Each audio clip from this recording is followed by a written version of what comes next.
Covid കാലത്ത് ജനങ്ങളെ സേവിച്ച ആശമാരെ രാജ്യദ്രോഹികളെ പോലെയാണ് സർക്കാർ പരിഗണിക്കുന്നതെന്ന് കോൺഗ്രസ് നേതാവ് കെ മുരളീധരൻ. ഒരു ജോലിയുമില്ലാതെ കെ വി തോമസിന് വരെ ശമ്പളം കൂട്ടുന്നു. PSC എന്ന സ്ഥാപനം കേരളത്തിൽ ആവശ്യമില്ലെന്ന് CPM-കാർ തന്നെ പറയുന്ന സ്ഥിതിയാണെന്നും കെ മുരളീധരൻ വിമർശിച്ചു.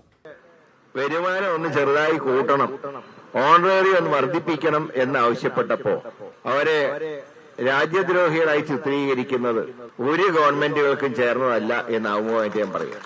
ഞാൻ ചോദിക്കുന്നു, ഒരു ജോലിയും ചെയ്യാത്തവർക്ക് ഇപ്പോ നിങ്ങൾ ശമ്പളം കൂട്ടി കൊടുക്കുന്നില്ല. ഇന്ന് ഒരു ഉപകാരവും ഇല്ലാത്തൊരു സ്ഥാപനമാണ് പബ്ലിക് സർവീസ് കമ്മീഷൻ.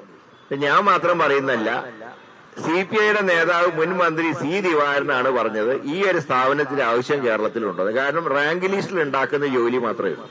അതുപോലെയാണ് ഡൽഹി കേരള ഹൗസിലെ കേരളത്തിന്റെ പ്രതിനിധി. അവിടെ കാര്യമായിട്ട് ഒരു ജോലിയില്ല.